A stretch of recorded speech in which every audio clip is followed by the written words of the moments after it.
Good evening, I'm your host, Jack Remington, of the Jack Remington Political Analyst channel.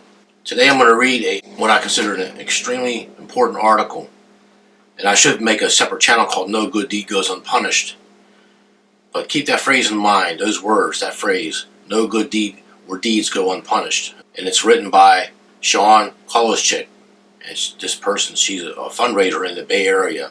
The title of the article is called Richmond City Council Pulls Off the Mask with a Jew-Hating and Israel-Hating Resolution by Sean Koloschik on October 27th, 2023. On Tuesday night, which is the 24th of October, 2023, just 2.5 weeks after a horrific pogrom in Israel, our local city council in Richmond passed a blatantly anti-Semitic resolution filled with inflammatory lies and propaganda to hold Israel accountable for everything that happened to the Jewish state on October 7th. Although the original resolution was amended during the meeting to at least mention Hamas and the death of Israeli citizens, the intent and result remained the same. I've lived in Richmond for nearly a decade. My family and I fell in love with our diverse and vibrant community. My husband, parentheses until this vote, end parentheses, served on a Richmond Design and Review Board, and our family volunteered many hours in support of our beloved city. That is the reason why I went to the meeting. I wanted to make my family's voices heard. I was among about 20 local Jewish community members, Jewish business owners, and concerned allies, along with the Jewish Community Relations Council Bay Area staff, who were allowed into the room. Another 20 or so were turned away because the room was already full. We witnessed what can only be described as a verbal intifada.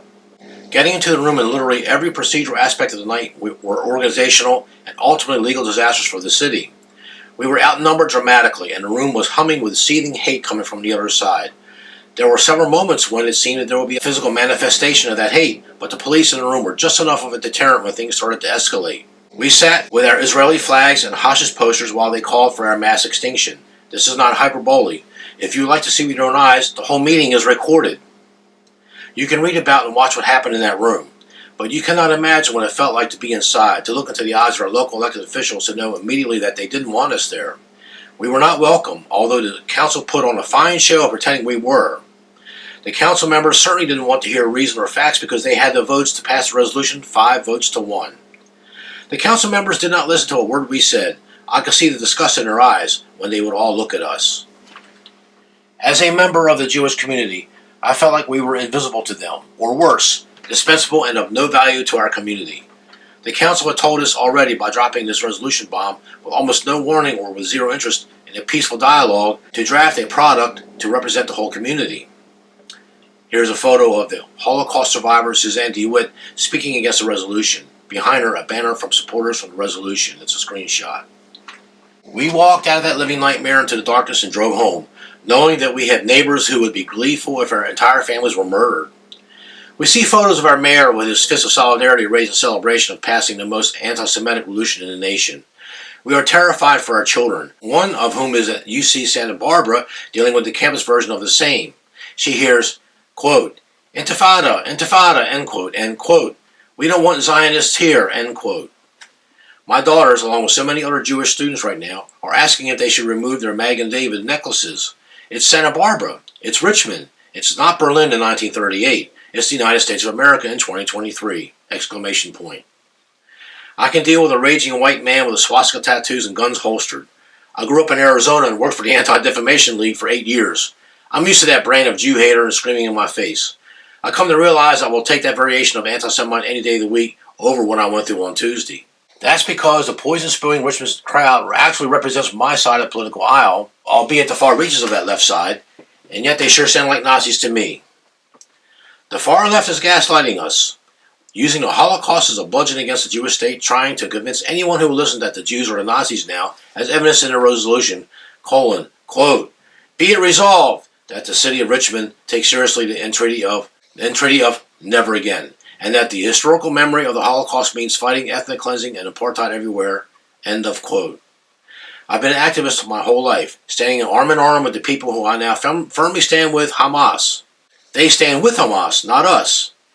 After more than 1,400 people were barbarically slaughtered in Israel after an estimated 222 people, from babies to elders, were taken hostage into Gaza. My community won't even stand with both sides, just the other side. The decades of programming have worked. We are in the abyss. The Jews of Richmond may decide to divest from this rotten city, but we will not let the goals of Hamas, Iran, Russia, or any other Jew-hating monster be achieved. Our mezuzah will always remain on our doorpost, and my daughters will not take off their necklaces no matter how many ways people tell us that they hate us. The views expressed in this article are the author's own and do not necessarily reflect those of Jay. Jay covers the community better than any other source that provides news you can't find elsewhere. J stands for the Jewish News of Northern California.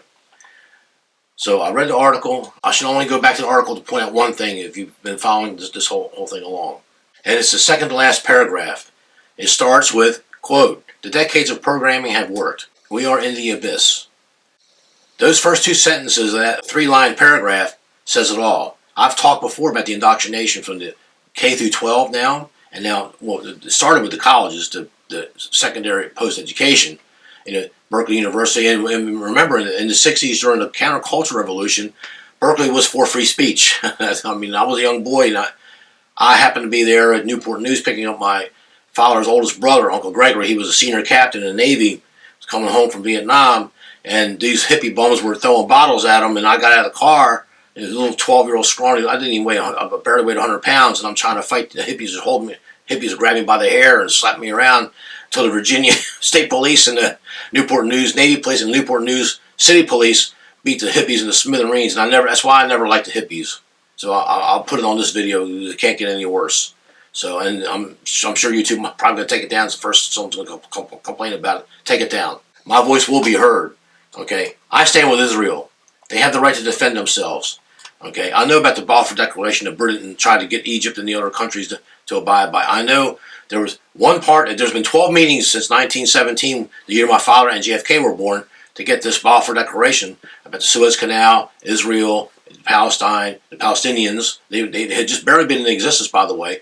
And I know enough, okay, that one party keeps walking away from the program. The other party wants peace.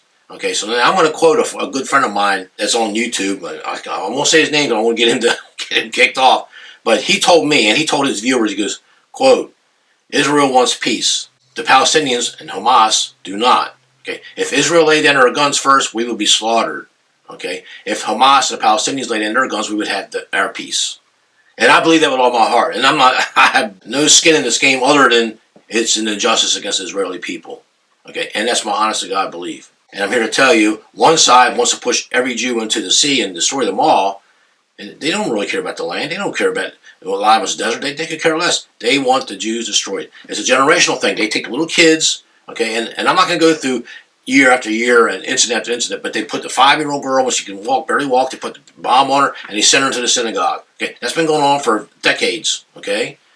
Okay, I don't see any Jews doing that, okay, but they were blaming the Jews anyway. So I'm going to use some stats and figures as part of my closing commentary, or what I would like to see happen was that the Jewish Americans take a hard look at themselves, why they vote the way they do. I pulled up this site, and I put the screenshots in the appropriate places, the appropriate spots. The Jewish Virtual Library, a project of AICE. Pretty reliable source here. It's got U.S. presidential elections chart from 1916 to 2020. And I want to quote, "American Jews tend to favor Democrat candidates, with 71% of Jewish voters choosing Democrat candidates on average and 26% choosing Republicans since 1968.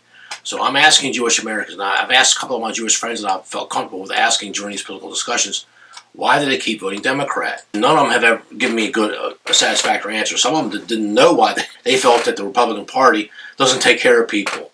But then if you look at Jewish charities and Jewish outreach, they have the lowest participation rate per capita, per percentage-wise. Now, why is that? That's a very good question, and they don't have the answer for that. None of them have given me a satisfactory, except the ones that are Republican. So they understand. They get it. I want to start off with 1992 election for H. Ross Perot, the independent, the Reform Party candidate. That's who I voted for. The only time I never voted Republican was 1992. I felt him and Admiral Stockdale were the best candidates. It was the best ticket. Jewish Americans only gave him 9% of the vote, where he got 19% across the country.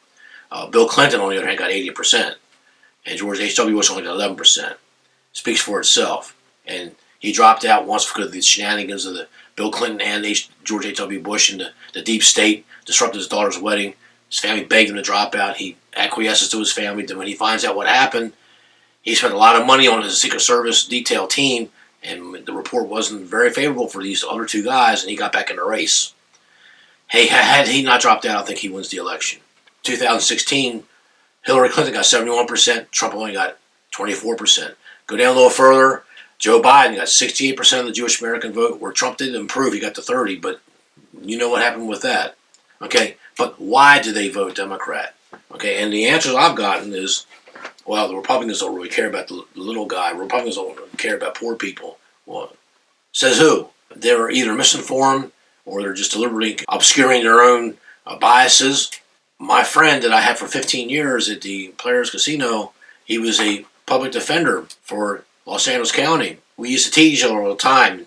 And, I can take anything, I can take any joke. He was a wannabe comedian, was worse than me. In 2000, he would tease me about W. Bush. I teased him about Al Gore. And Al Gore got all these lawyers, tried to almost lawyered his way into the White House, but it went back and forth. And, W's brain dead, and Al Gore, he invented the internet. I mean, we'd go back and forth, and all was good and fun. 2004, he still was bashing W. Bush. I was bashing John Kerry, the Democrat candidate, no problem. 2008, I didn't like Barack Obama. And he didn't either, but I got to vote Obama. He's a Democrat, and I don't like Senator McCain. But he never really gave any real reasons why he didn't like Senator McCain. And I voted for McCain in 2008. Regrettably, I should have voted for Ralph Nader. Then in 2012, for the re-election, the man got upset. He goes, this Mitt Romney, he's a Mormon, he's this and that. I said, well, Barack Obama's a Muslim. Okay, no problem. And in 2016 is when the friendship came to an end. And it ended very badly. He goes, I really don't want a woman president, but I'm going to vote for Hillary because I can't stand your Donald Trump. And then I turned to him, and we're at the poker table, and 100 people in the room. And I say, hey, why do you guys keep voting for Democrats? And the Democrats opened the borders for Muhammad to come over and kill the Jews. And he threw his cards down. He had pocket aces for sure. He throws the hand away. He said he wants to fight. I said, are you kidding me? He said, yeah, I'm serious. He said, I'm going to take you outside. I want to beat your ass. I said, Ron, sit down. I said, do you know what happened to you? Do you know what I could do to you? Oh, blah, blah, blah, I'll go down swinging, blah, blah, blah. And they had to escort him out because he just got completely unglued and unruly. He's waiting for me outside. And I said, Jack, don't go out there and do this. It's going to end badly for you. He's going to get a lawyer. He is a lawyer. Don't do this. I went out anyway. I said, look, you need to really rethink things. I said, and for 15 years I've been taking it from you from Republicans, and I make that one comment, and you became unglued. That told me something. And I was gonna hold my hand out and let him just swing away. He's 5'2", 125 pounds soaking wet. And I said, okay. And he's 15 years younger than me, but I just hold my hand out there and let him swing away. He gathered his senses, but I lost a friend for 15 years because of that one comment I made. That one joke that he could take any joke and I can take it. My business is always good. I'm a public defender. My business is always good. During a recession, we get even busier. We get even overtime. He brags about how good his business was being a public defender. All the lowlifes coming in all the time. I still respected him until that happened. And I asked my other friends, and they had no answer. We don't know why he does what he blew up like that. He's never done it. We've known him for 18 years. He's never done that before in his life. We don't know why he did that. Well, he did. When you're discussing politics with people, because they just can't handle it. So back to the original article, and my closing commentary is this. I'm sorry. I feel I have some empathy for this lady and her husband who volunteered and gave parts of their life away to the Richmond City Council. They were the glue to help keep that community together, and now they realize that it was all in vain. But they need to take a hard look at themselves. Why hurt your team? Well, take a look at your hard team. And my recommendation to all Jewish Americans, take a hard look at why you keep voting Democrat. It's hard to get support from people like me. You're going to continue to be on that team despite they're showing you what they are and who they are every day now. And so you see what they are. You know what they are. Donald Trump keeps telling the story about the snake, the freezing snake, and the lady takes him in. She cleans him up, warms him up, feeds him, and the snake bites her. And she goes, I took care of you. I saved you. You were going to die. He goes, yeah, but I'm a snake. You knew what I was when you picked me up. So Donald Trump, he says it on every one of his campaign trails now, right? And he's winning voters back that way. I'm telling you. You're bringing it on yourselves when you keep sticking with the Democrats. Okay, the Democrat for the JFK party, that horse died on November 22nd, 1963. That party's gone. They put the plans in place to get people that are not very bright to keep voting blue, no matter who. Okay, Hillary Clinton almost became president. Think about this. Everybody knows she should be in jail, but they voted for her anyway. And Trump, who had no criminal record, Okay, he never even spit on the sidewalk sideways. They're the one to try to put him in jail because they know his policies. He's squeezing the budget. He vetoed 10 bills while he was the president of the United States, and Congress overrode him in the last year with his COVID thing, and nothing he could do about it. Okay, Trump stopped the money. When Nancy Pelosi says he's a threat to our democracy, that's not true. That's partially true.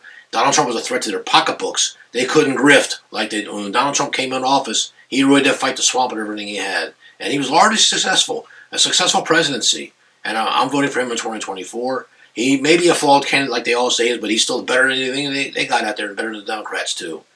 Beware of the people that won't lead the Democrat Party. That's my new mantra, and I'll close the video with that.